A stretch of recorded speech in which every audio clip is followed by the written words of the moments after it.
drop mountains. They say the right hand be slaying dragons. The untouchable True School Sports Empire proudly presents something the boxing games are missing. Hey, what's going on? It's your boy BT, and I came here to talk some boxing with the thousands of True School Sports subscribers.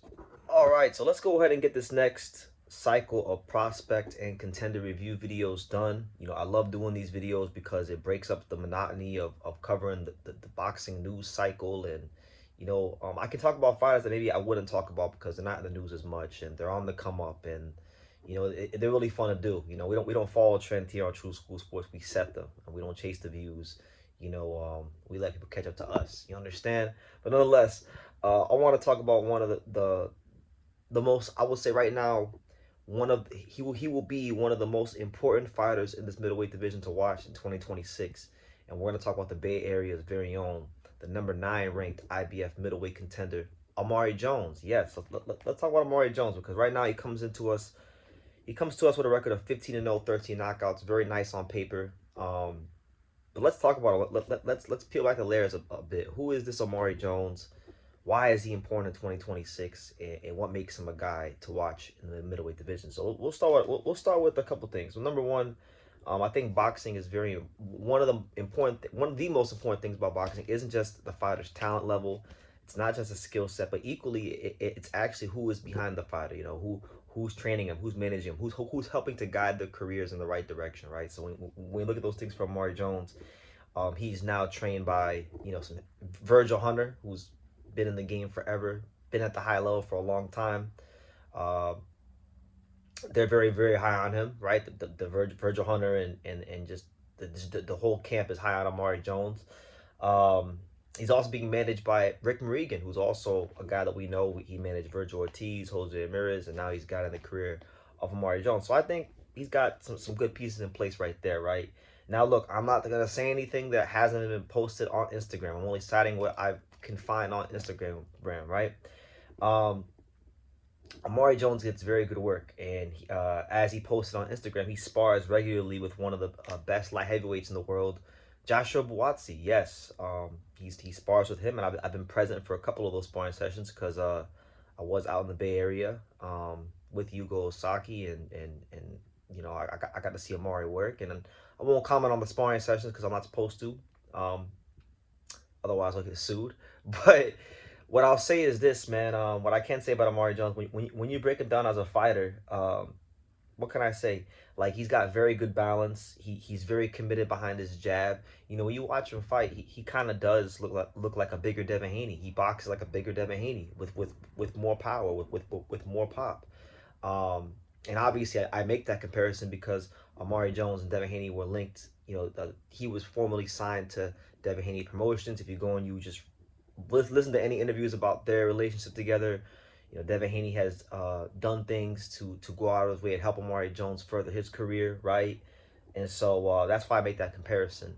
What I will say, though, Amari hasn't fought on that. He hasn't fought at the highest of levels yet. He's fought some decent opponents here and there. But what I can see from him is he has a bit more of a mental disposition. He has a bit more of a mentality, a willingness, if you will, to go ahead and try to finish his opponents. Like, I feel like when he has the guys hurt, he's not going to do what Devin Haney does.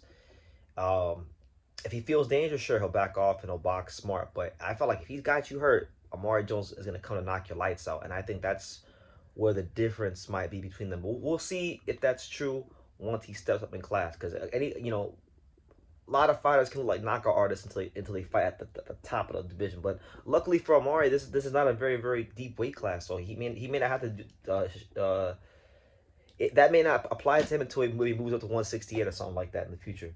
As far as his amateur exploits, he won a number of national titles, but as far as guys he fought in the amateurs, Amari Jones, he beat Vita Monecki, White Magic, but he lost to Xander Zayas, Elijah Garcia, and Amari Jones from Matchroom Boxing, the Olympian from Orlando, right? Now, look, amateurs and pros is different. Some guys have styles that are more conducive to the pros. Some guys have styles that are more conducive to the amateurs. That being said, I think all those fighters I named could all be potential fights for Amari Jones in his pro career, especially when he develops. I feel like one matchup that really stands out that I think could do good business in the future, and I'll put this out here right now, is Amari Jones versus Xander Zayas. Xander Zayas right now, at the time he's shooting this video, is getting ready for a unification fight against Abbas Barrow at 154. But Xander Zayas is a growing young man. His frame is filling out. I don't think a move to middleweight is that far away from Xander Zayas. And I think, you know, when he does move to middleweight, you could look for this to be a potential big fight for the division. And remember you heard it here first on True School Sports, right? So you have that. As far as right now where he's at, I feel like if Amari Jones, if the IBF belt does go vacant, because I think it's going to go vacant, whether Johnny Beck gets stripped because of the meldonium test and or Johnny Beck is too damn big for this weight class, either way, that belt's going vacant. And I think once it goes vacant, I really don't see how there isn't a clear path for Amari Jones to go ahead and fight for the world title in either late 2026 or early 2027. You know, he's ranked pretty high. There's not many guys in front of him. I believe, I don't have the rankings in front of me, but I believe the 1 and 2 spot or one of those spots is vacant. So he's really not even number 9. He's really like number 8, really, when you look at the rankings. So there's that. I think he becomes a very, very focal point of this division in 2026. As far as a fight I would like to see from Amari Jones in 2026, I would like to see that Jahai Tucker fight.